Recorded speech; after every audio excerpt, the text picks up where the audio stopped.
Namun pada kesempatan yang baik ini juga saya ingin memesankan kepada seluruh masyarakat bahwa BISR ini adalah kegiatan sosial. Jadi saya berharap kepada semua masyarakat yang memang membutuhkan, datanglah, penuhilah, jangan ragu-ragu, karena kesempatan ini adalah kesempatan yang cukup baik. Saya yakin kesempatan itu tidak akan datang dua kali. Ya, Assalamualaikum warahmatullahi wabarakatuh. Pemirsa, inilah Kendari Podcast. Tentu saja kembali menjumpai Anda, dan Sutra TV adalah partner bisnis dalam program Inilah Kendari Podcast. Dan pada hari ini tentu saja saya sudah kedatangan tamu istimewa dan sebuah penghargaan yang luar biasa bagi beliau yang sudah meluangkan waktunya untuk bisa berdiskusi bersama kami di Inilah Kendari Podcast. Dan siapakah bintang tamu hari ini? Assalamualaikum warahmatullahi wabarakatuh. Waalaikumsalam warahmatullahi wabarakatuh, Mbak Rini. Iya, Mbak Rina, Pak. Oh, Mbak Rina. Sengaja supaya tahu. Iya. Gimana kabarnya Pak hari ini? Alhamdulillah baik. Jadi ya pas kebetulan santai ini datang ke sini. Oke, ya, alhamdulillah. Alhamdulillah. Iya. Baik. Nah, pemirsa, sedikit saya memberikan informasi bahwa Bapak Andi Sumanggeruka ini merupakan Dewan Penyantun BISR. Nah, beliau ini memang begitu konsen terhadap upaya untuk meningkatkan sumber daya manusia yang ada di Sulawesi Tenggara dengan memberikan beasiswa dan bekerja sama dengan beberapa perguruan tinggi, baik itu perguruan tinggi negeri maupun juga swasta. Nah, kita akan gali lebih dalam terkait dengan bagaimana BISR ini membangun SDM Sulawesi Tenggara, tentu saja bersama dengan Andi Sumanggeruka. Nah, Pak, bisa diberikan sedikit penjelasan terkait dengan beasiswa BISR ini dan apa sebenarnya yang menjadi motivasi sehingga ada ide untuk memberikan beasiswa kepada generasi muda Sulawesi Tenggara. Ya, baik Maina, saya sebelum ini saya sapa dulu pemirsa. Ya, terima kasih. Assalamualaikum warahmatullahi wabarakatuh. Selamat siang, salam sejahtera untuk kita semua. Pada rekan-rekan, inilah Kendari.com dan Sutra TV. Dan Sutra TV. Ya. Baik, saya ingin menjawab tentang latar belakang kenapa sih ada BISR. Jadi BISR itu B-nya itu adalah sahabat. Kalau kita mau anu itu B adalah sahabat. Sahabat, oke. Jadi sahabat ASR. Oke. Nah, yang melatar belakangi adanya BISR ini adalah pertama, saya ingin memberikan kontribusi yang baik, terutama bagi bidang pendidikan. Iya. Karena kita tahu bahwa pendidikan itu adalah merupakan basis utama untuk mencetak sumber daya manusia. Kalau sumber daya manusianya baik, maka mau tidak mau semua program-program bisa terlaksana. Nah, tetapi selain itu ada kegiatan sosial. Jadi ada kegiatan sosial yang memang harus kita ini kan. Saya ingin meyakinkan bahwa masyarakat termarginalkan yang berada di pesisir-pesisir itu untuk mendapatkan kesempatan untuk merasakan pendidikan. Karena kan banyak di antara mereka akibat dari karena ketidakmampuan sehingga mungkin dia putus di tengah jalan. Betul. Sehingga dari sudut itulah saya kadang-kadang biasa datang ke daerah terus melihat bagaimana mereka-mereka yang berada di pinggiran-pinggiran itu. Saya juga merah miris. Dari situlah timbul keinginan saya untuk membantu mereka lewat BISR. Ya. Selanjutnya saya juga ingin meyakinkan bahwa selain dari mereka ada juga orang yang berprestasi. Ada yang berprestasi yang harusnya ya bisa lanjut, tetapi karena keterbatasan yang dimiliki ya akhirnya dia terputus di tengah jalan. Nah, kan sayang kalau mereka yang mempunyai prestasi yang baik ternyata karena keterbatasan. Jadi itu dua benang merahnya. Pertama itu meyakinkan orang-orang yang terpinggirkan atau termarginalkan untuk mendapatkan fasilitas pendidikan karena keterbatasan. Yang kedua, bagi mereka yang berprestasi harusnya dia tidak putus di tengah jalan karena dia adalah sebagian dari sumber daya yang kita butuhkan nanti. Ini sangat luar biasa sekali Pak, punya kepedulian terhadap upaya untuk meningkatkan sumber daya manusia. Nah kalau bicara mereka yang termarginalkan, otomatis kan mereka yang tinggal di wilayah pedesaan, bekerja mungkin sebagai nelayan, bekerja sebagai petani, pemulung dan lain sebagainya. Nah berarti mereka-mereka ini yang menjadi target dari BISR itu atau gimana Pak? Ya, salah satu. Salah satu target kita tuh ya kebetulan saya sebagai ketua HKTI. Tapi ada hubungannya tidak Pak dengan HKTI dengan beasiswa itu? Ini kan baru aja. Ya, tapi ya sebenarnya bukan karena itu, karena memang saya sering jalan ke daerah-daerah. Pas saya juga memang orang-orang yang senang berada di daerah-daerah.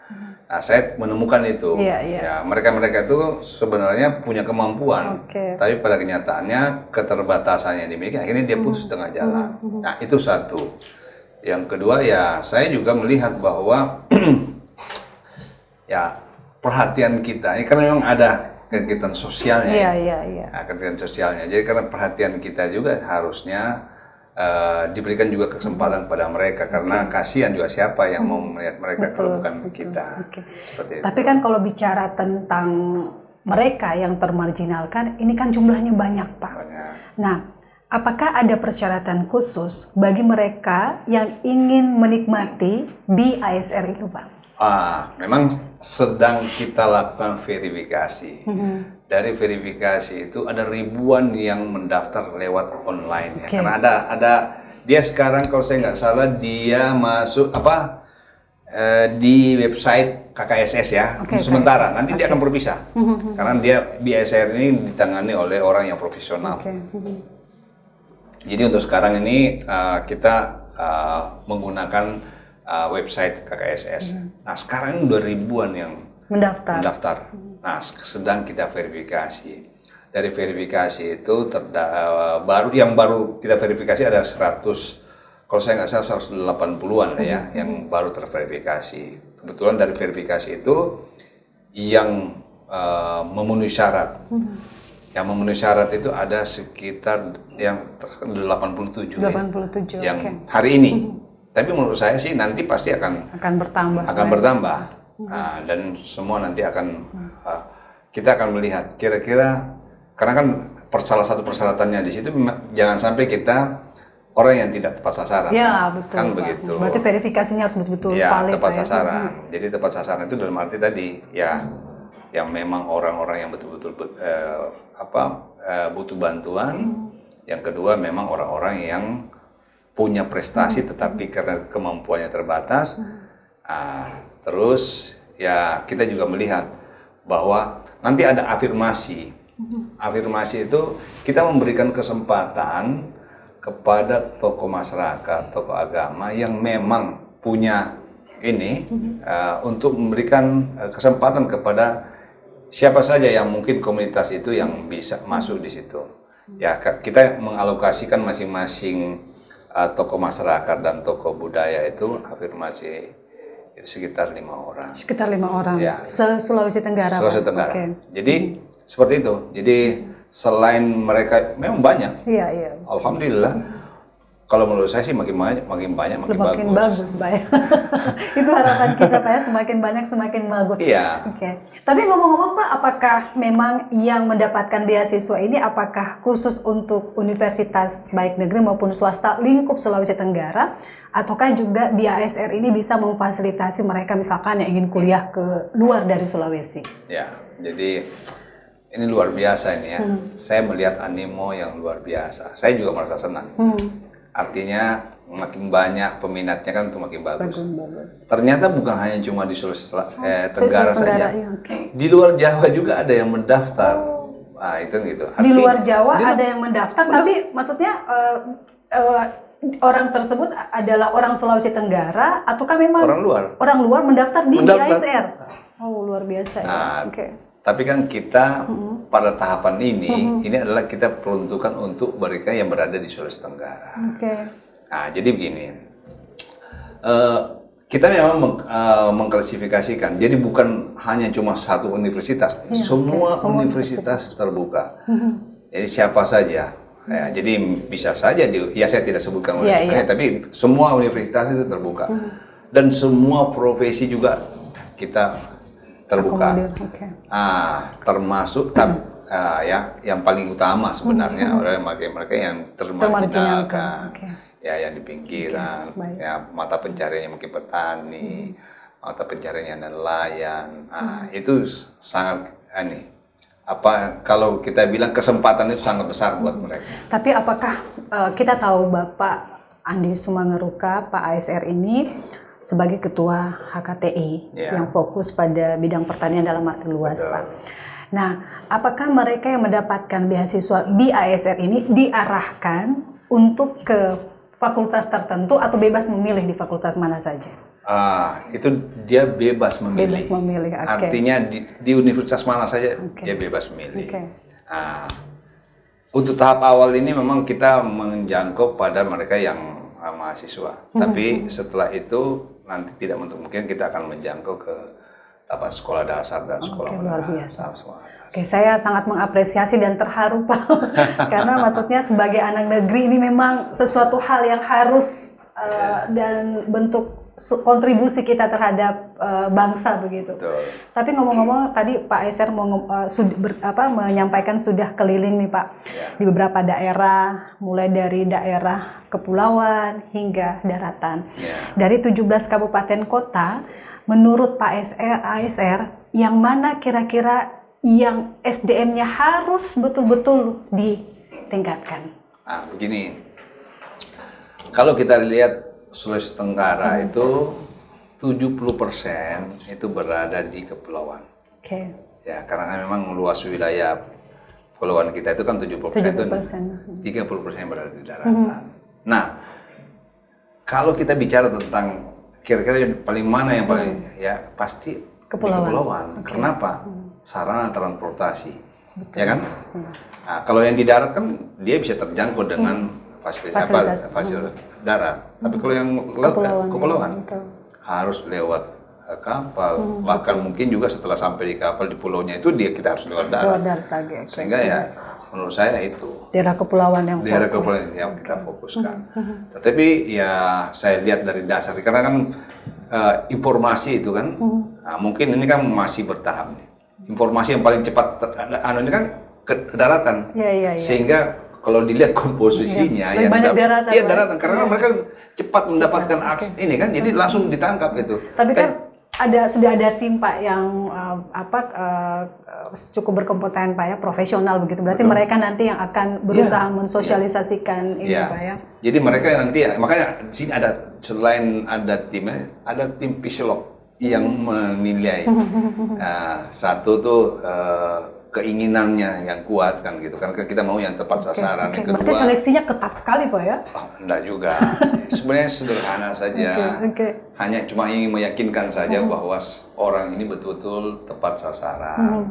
Yang kedua kita juga ingin supaya dia betul-betul punya keinginan besar untuk memajukan ininya, terutama kan untuk dirinya. Iya betul-betul. Kan gitu. Nah, seterusnya itu kita kasih gambaran bahwa manakala kamu udah selesai maka kita juga nanti akan melakukan pendampingan apabila mau melanjutkan pendidikan di mana. Luar biasa. Itu seperti itu. Saya juga mendapatkan informasi bahwa BISR ini telah mendapatkan hak kekayaan intelektual dari Kemenkumham.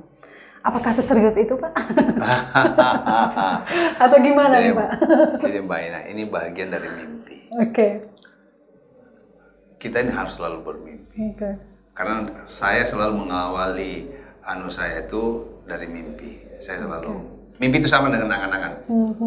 Kalau nanti saya begini, saya akan melakukan ini. Kalau saya nanti begini, saya akan melakukan ini. Nah, itu salah satu mimpi saya itu. Saya ingin satu saat nanti saya ingin mendirikan lembaga pendidikan, ya, baik itu tingkat dasar, menengah, atas, dan perguruan tinggi. Tapi untuk saat ini saya fokus kepada mungkin politeknik ya, karena kan kita menginginkan kalau politeknik itu kan langsung bekerja. Dan Sulawesi Tenggara ini kalau kita mau jujur, ini banyak ke depannya kan banyak tenaga kerja yang dibutuhkan. Tetapi tenaga kerja yang mempunyai kemampuan, punya skill. Sehingga saya pikir kalau ini salah satu cikal bakal. BISR ini adalah salah satu cikal untuk nantinya kita akan mendirikan satu lembaga pendidikan. Oke, baik. Pak, ini boleh dijawab, boleh tidak Pak? Mohon maaf nih Pak. Nah, kalau masuk dalam hak kekayaan intelektual, berarti tidak boleh ada satupun, baik individu, institusi atau lembaga yang mencaplok hak cipta BISR. Artinya BISR itu adalah murni inovasi dari ASR. Nah, apakah pemikirannya sampai di situ nih Pak? Jangan sampai misalkan ada BA, BC, BD atau gimana nih Pak? Nah, jadi memang sebelum kita memulai kegiatan itu kita harus berpikir tentang aspek legalitasnya. Karena kalau sudah ada aspek legalitasnya, maka mau tidak mau ke depan ini kita tidak bermasalah secara hukum. Karena kalau kita bermasalah secara hukum, kita akan habis energi kita hanya cuma menyelesaikan hal-hal hukum itu aja. Sehingga sebelum kita menjalankan program ini, maka aspek legalitasnya kita urusin dulu. Gitu loh. Sehingga mau tidak mau setelah aspek legalitasnya sudah ini, maka kita ke depan kan kita tidak tahu, ya kan? Nanti bisa saja ada orang yang punya niat-niat, kan kita tidak tahu kan. Tetapi kan murni ini sebenarnya niat kita ini adalah keikhlasan, kan gitu. Kita ini semua kegiatannya kegiatan ikhlas ini. Maka oleh karena itu ya kita harus lihat ini. Apa yang kira-kira nanti kalau kita buat ini nanti kira-kira masalah yang kita hadapi itu apa? Baik. Salah satunya itu ya mungkin bisa saja dia hak intelektual. Ini kok ada ini, terus ada yang buat lagi. Berarti harus bayar royalti kan? Enggak sampai ke situ lah. Yang penting sudah ada legalitasnya secara hukum. Berarti kalau misalkan ada nih yang menggunakan nama BISR, berarti boleh gabung aja. Oke, tapi ini kan kalau kita melihat nih Pak, potensi Sulawesi Tenggara kan luar biasa nih Pak, sektor pertambangan, pertanian dan lain sebagainya. Nah, kalau misalkan ada sektor swasta nih yang ingin bekerja sama dengan BISR dalam hal untuk membantu beasiswa hingga baik itu SD, SMP, perguruan tinggi, bahkan bila perlu ada lembaga pendidikan begitu, berarti terbuka secara luas Pak ya? Sangat terbuka. Jadi ini BISR itu adalah bukan milik ini saja, tapi milik masyarakat. Makanya B itu adalah sahabat. Berarti BISR bukan punya ASR, tapi punya seluruh masyarakat Sulawesi Tenggara. Tapi sudah ada pemetaan nih Pak, kalau melihat kondisi di lapangan, kira-kira apa yang menjadi tantangannya nanti nih Pak? Kalau bicara tentang tantangan, ya pertama itu yang paling besar itu adalah secara intern itu pasti ada. Ya mungkin makanya kita harus siapkan siapa pengelolanya. Kan gitu loh. Tantangan ke depan itu kalau pengelolanya itu profesional, maka mau tidak mau ini akan running kan gitu loh. Nah, makanya kita percayakan yang mengelola ini salah satu profesor, doktor dan memang concern di bidang pendidikan. Itulah Profesor Dr. Aris Badara. Dia memang concern di bidang itu. Kita percayakan kepada beliau. Nah, itu saya katakan bahwa yang tantangan yang paling terberat itu bagaimana kalau masalah intern itu tidak bisa diselesaikan. Oleh karena itu kita ini. Yang kedua, aspek legalitasnya akan kita selesaikan. Aspek eksternnya itu apa tantangannya? Ya kalau seandainya ada orang yang tidak tepat sasaran, mendapatkan protes, mendapatkan itu, bisa jadi juga keluarganya tidak setuju kan, seolah-olah nanti dianggap bahwa kok saya dapat beasiswa, berarti kan saya dinilai apa? Padahal kan tidak itu, yang gitu. Jadi makanya ini harus betul-betul Jadi antara pribadinya sama keluarganya, makanya nanti kita akan pertemukan, makanya harus ada konseling. Kan sekarang ini kan lagi di ini, jadi ada psikolog. yang mendampingi mereka untuk melihat memang betul ini tepat sasaran. Jadi persyaratan itu aja. Oke, nah ada yang menarik nih yang Pak Aisyar tadi sampaikan, kalau kita lihat masyarakat termarginalkan itu kan kita juga tidak bisa kemudian menjustifikasi bahwa Betul. pengetahuan mereka terhadap Betul. pendidikan itu Betul. bagi mereka tidak begitu penting begitu. Betul. Nah, memang butuh effort, usaha yang keras Ya. untuk meyakinkan kepada mereka. Pertanyaan saya adalah bagaimana cara meyakinkan masyarakat yang termarginalkan bahwa oh iya pendidikan itu sangat penting. Begini. Saya pada saat kemarin kita kumpul pembukaan pertama lah ya bagi mereka yang jadi mulai kita awali dengan pendaftaran. Setelah pendaftaran, terus saya memberikan motivasi, kan begitu. Begitu saya memberikan motivasi, saya menyampaikan sama mereka, Dek, saya tidak tiba-tiba untuk duduk di sini. Oke. Saya mengawali karir saya, ya sama dengan seperti adik-adik. Dari nol, Pak. Dari nol. Oke.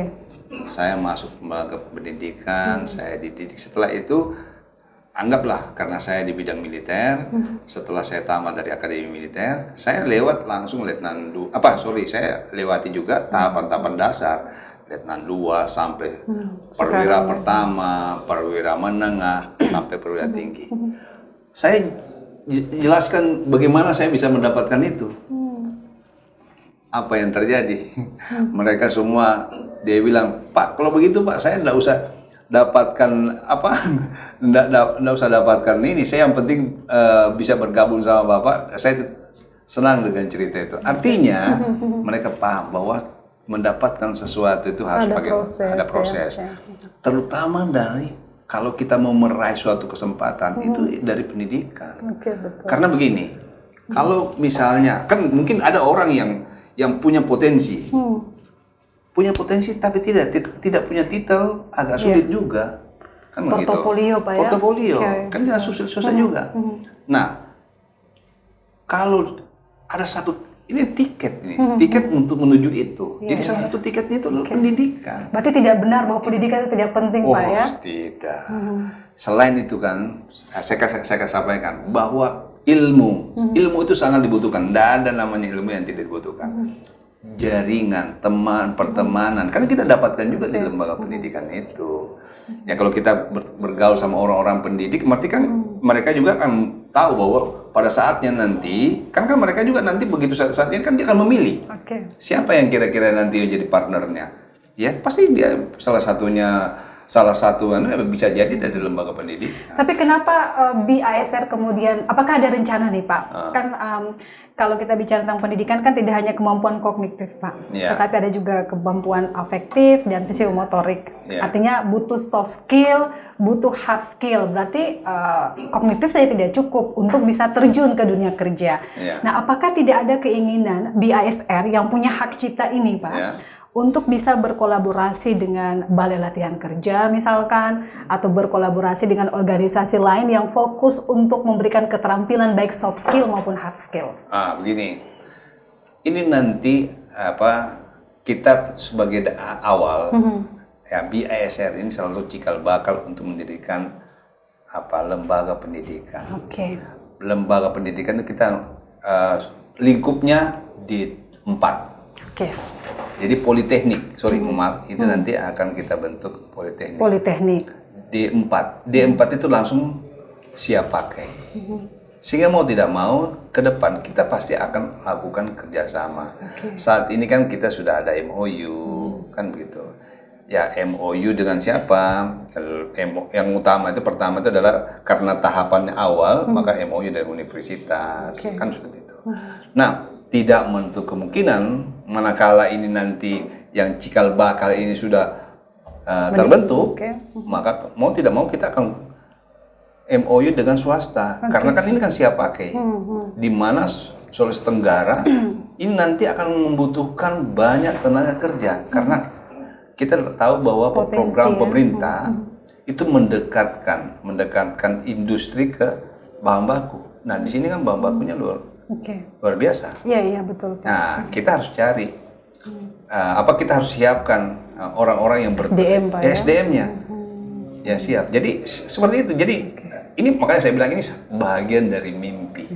Dan insya Allah mimpi itu akan Amin. terwujud Pak ya. Amin. Bukan sekarang sudah terwujud Pak ya, akan berkembang ya. Ini kan luar biasa. Oke. Pertanyaan selanjutnya adalah Pak ASR ini kan sudah tidak aktif lagi Iya. di TNI Pak ya. Iya. Kenapa sih tidak duduk manis aja di rumah Pak? Kenapa harus fokus ke dunia pendidikan dan dunia yang lain begitu? Oke, ini panggilan jiwa. Oke, luar biasa. Panggilan jiwa. Jadi begini, setiap manusia itu kan dilahirkan punya talenta masing-masing. Betul. Kan begitu. Mbak mungkin talentanya ya sebagai ini. Suka cuap-cuap Pak. Kira-kira begitu. Saya talentanya memang di situ. Oke. Talentanya senang bergaul dengan Bergaul dengan masyarakat. Oke. Ya, senang berkomunikasi dan kumpul bersama-sama mereka. Itu bagian dari apa? Mungkin saya mengalami karena saya kan tidak tiba-tiba di sini. Saya juga dulu orang yang ya mohon maaf. Ya, artinya saya juga orang yang tidak punya dulu. Setelah saya bisa seperti ini, saya tidak lupa dengan anu saya. Nah, tapi memang talenta saya memang di situ. Sehingga mau tidak mau, walaupun saya sudah pensiun, itu panggilan jiwa. Oke. Karena Pak ASR sudah pernah merasakan suka duka hidup, Pak ya. Kemudian merasakan bahwa untuk bisa menggapai sukses, maka jembatannya adalah pendidikan. Sehingga Pak ASR kemudian dari perjalanan hidup itu menjadi motivasi untuk kemudian bergerak maju dengan BIASR. BIASR. Oke, sangat luar biasa. Nah, berikutnya yang ingin saya tanyakan adalah apa namanya? Kita tahu ya Pak ASR ini sangat luar biasa Pak. Aktif di kerukunan keluar KKSS. Saya juga orang Bugis Pak, tapi tidak aktif di KKSS. Tapi warganya. Oh, warganya, ya benar Pak. Kalau butuh sesuatu insya Allah kami siap. Karena kan KKSS itu Kerukunan Keluarga Sulawesi Selatan. Kerukunan Keluarga Sulawesi Selatan. Terus kemudian aktif beberapa organisasi, ada HKTI dan lain sebagainya. Kenapa sih semua organisasi itu Bapak sasar? Selain BIASR ini? Begitu? Iya, kenapa Pak? Jadi begini, coba kita lihat. Ya, mulai dari kegiatan KKSS, itulah Kerukunan Keluarga Sulawesi Selatan. Ujungnya itu adalah organisasi sosial. Oh iya. HKTI, coba lihat. HKTI itu kan juga ujungnya adalah kegiatan sosial, organisasi kegiatan sosial. Kan begitu. Nah, itu yang saya bilang tadi, talenta saya itu memang di situ. Kita ini sebenarnya ada yang bilang mungkin bisa saja by design ya, desainnya kita desain ke situ. Tapi mau tidak mau kalau tidak punya talenta di situ tidak akan mungkin. Tapi mungkin saja dengan bergabung di beberapa organisasi, ada BIASR, ada sahabat ASR juga ya, yang pernah saya interview sebelumnya. Apakah selain tadi Pak untuk sebagai bentuk kepedulian terhadap masyarakat supaya masyarakat Sulawesi Tenggara ini bisa bersaing dengan masyarakat lain, kemudian punya skill sehingga tenaga kerjanya bisa dipakai begitu. Apakah mungkin ada target lain yang ingin Bapak capai atau gimana nih Pak? Jadi gini ya, terlepas dari cerita tadi itu, tapi yang jelas begini. Semua organisasi-organisasi yang saya naungi semua itu adalah organisasi yang bergerak di bidang sosial. Bidang sosial, oke. Karena bidang sosial, saya selalu mengatakan bahwa ketulusan dan keikhlasan, ya kan? Jadi karena ketulusan, jadi orang yang bergerak di bidang itu maka dia harus dilandasi dengan rasa ketulusan. Kita tulus dan ikhlas ya. Nah, kalau kita tulus maka timbulkan keikhlasan. Jadi bagaimana menghadirkan keikhlasan? Yang berat itu kan menghadirkan keikhlasan.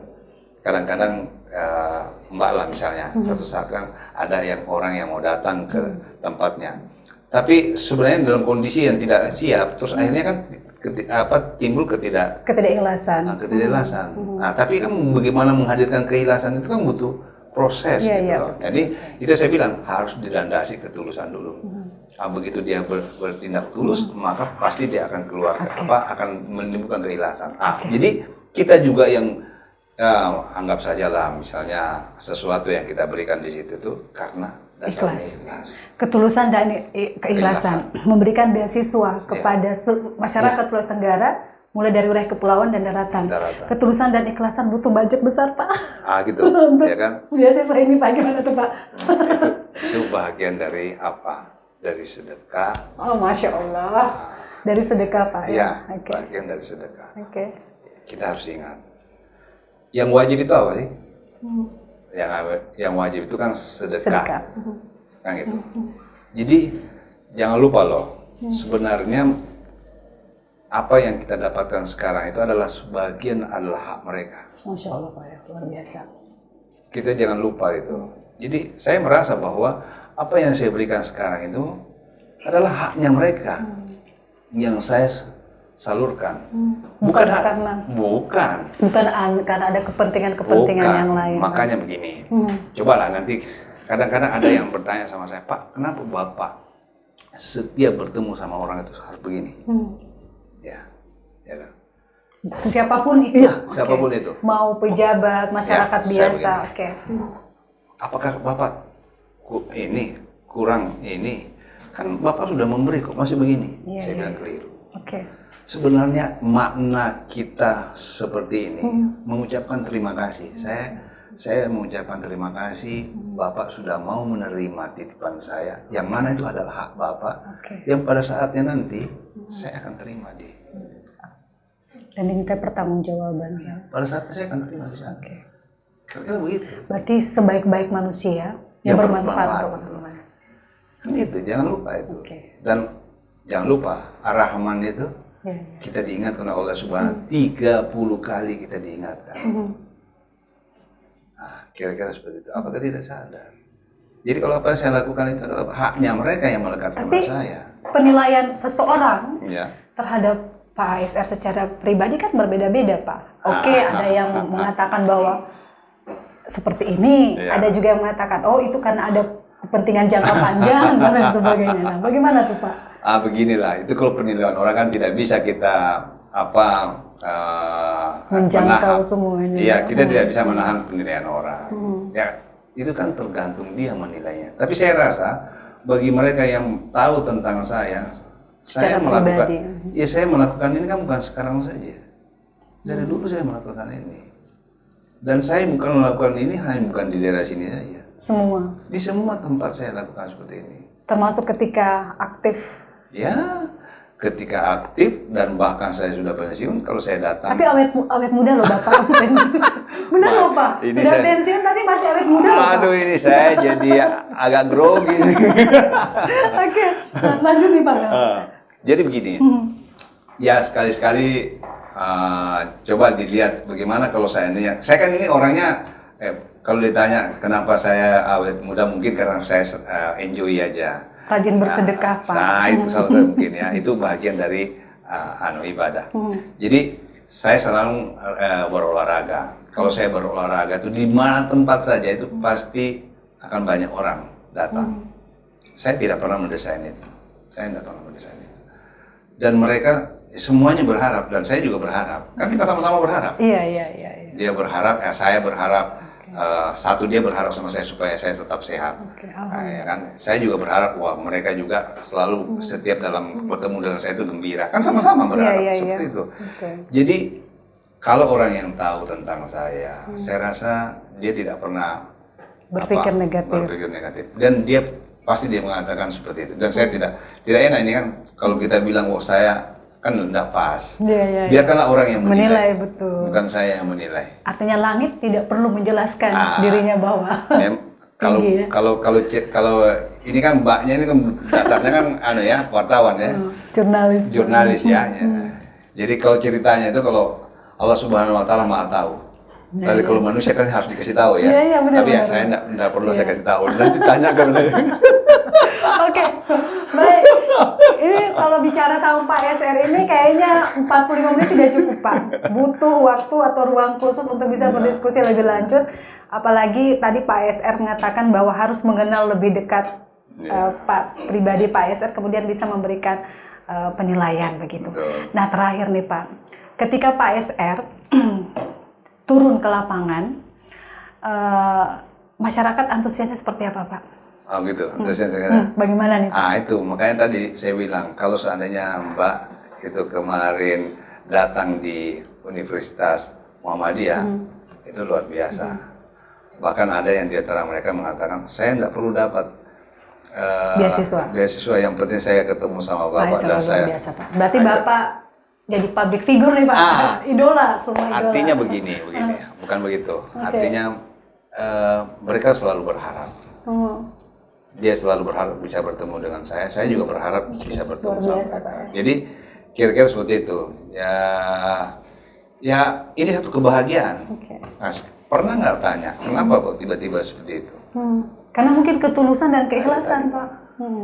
Jadi cermin, kalau saya senyum itu kan saya tulus. Iya. Bukan karena saya bukan karena dibuat-buat. Bukan. Jadi saya, Mbak ketemu sama saya di sini, sama ketemu saya di jalan, ketemu sama dadak. Tidak ada perubahan begini, saya ini.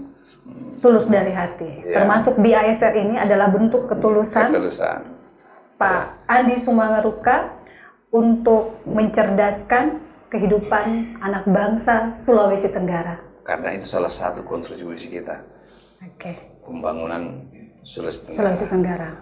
Artinya masyarakat Sulawesi Tenggara tidak boleh menjadi penonton di negeri sendiri. Begitu, Pak ya? Kira-kira begitu. Terakhir nih, Pak, pesan moral terkait dengan program BISR yang ingin Pak ASR sampaikan kepada seluruh masyarakat Sulawesi Tenggara melalui podcast Inilah Kendari. Terima kasih Pak, ini saya sudah diberikan kesempatan untuk bisa datang di sini. Merupakan suatu kebahagiaan yang tersendiri buat saya. Karena di sela-sela ini saya bisa meluangkan waktu. Namun pada kesempatan yang baik ini juga saya ingin memesankan kepada seluruh masyarakat bahwa BISR ini adalah kegiatan sosial. Jadi saya berharap kepada semua masyarakat yang memang membutuhkan, datanglah, penuhilah, jangan ragu-ragu, karena kesempatan ini adalah kesempatan yang cukup baik. Saya yakin kesempatan itu tidak akan datang dua kali. Yang selanjutnya, mari kita sama-sama bekerja dengan ketulusan dan keikhlasan. Karena dengan dasar ketulusan dan keikhlasan, maka kita akan mendapatkan barakah. Kita tidak dapat di dunia, ya insya Allah pasti Allah Subhanahu Wa Taala akan memberkati kita di kemudian hari. Oleh karena itu, saya juga berdoa kepada mereka yang mendapatkan BISR ini akan mendapatkan fasilitas-fasilitas di semua universitas, dan alhamdulillah mudah-mudahan juga mereka juga diberikan kesempatan untuk terbuka untuk mencapai pendidikan yang lebih lanjut. Karena dari hasil komunikasi saya dengan para rektor, mereka juga siap untuk menampung mereka.